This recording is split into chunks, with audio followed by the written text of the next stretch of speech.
Hello, Jasmine Wade here, and I will be presenting my persuasive speech.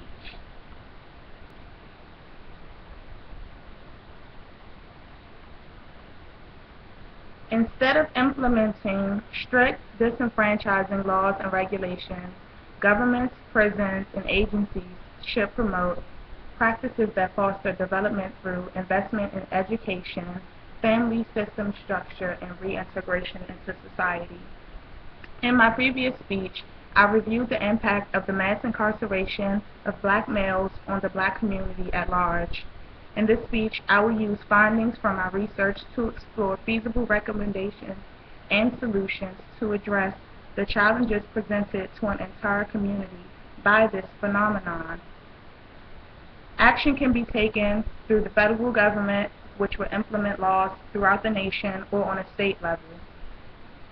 Research indicates that it amounts to double jeopardy if an ex-felon who has completely served his or her prison term is disenfranchised, as is presently the case. In fact, disenfranchisement can affect a person with relatively minor offenses. Experts recommend that the federal government revisit the disenfranchisement policy, which disproportionately affects African American males more than any other racial minority in the nation because of their disproportionate numbers in prison.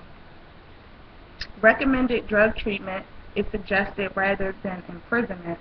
The federal government should recommend first-time drug offenders to drug rehabilitation with strict supervision rather than imprisonment.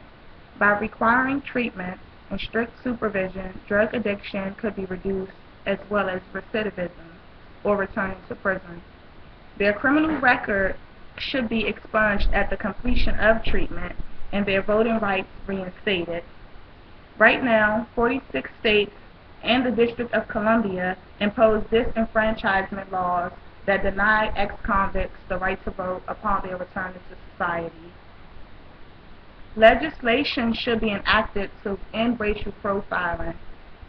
If a federal law is enacted that prohibits racial profiling, which prejudicially and unfairly targets African Americans, motorists, and other stop-and-search practices currently undertaken willy-nilly by law enforcement, an example of this, stop and frisk. This law has recently caused major controversy in cities like New York and Philadelphia. Investments should be made in public education from preschool to university to circumvent some of the social issues that present a high rate of imprisonment in urban, low-income communities. In addition to enacting the laws recommended for the federal government, states should begin a new chapter in its public support for public education investment from preschool to the university.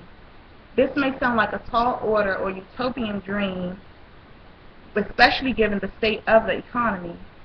Studies show most incarcerated black males are essentially uneducated and poor. If state governments can prioritize their investments in human capital development from preschool to the university, poor black children in the projects and other low-income areas will have a better chance in life than growing up uneducated and poor, heading towards prison. Funding the correction system should not exceed or be at the expense of the public education system, if communities are to have a chance to become productive citizens rather than becoming incarcerated. Funds should go towards expanding occupational skills training for inmates and parolees. While some inmates receive a variety of skills training while incarcerated, they also do not receive the training they wish to learn. A significant number of inmates in a study mentioned occupational skills that were never offered while they were incarcerated. It is suggested that once inmates are taken in, they should be asked what type of occupational skills they would want to learn during the period of their incarceration. An effort should be made by the administration to incorporate such training in the curriculum. Also, inmates should be required to learn parenting skills, even if they are single. This prepares them for parenting and family bonding when they are released back into the functioning society. In considering these approaches, we can rebuild a system of positive correctional practices instead of encouraging circumstances and opportunities that cause offenders to return to prison. Thank you for listening.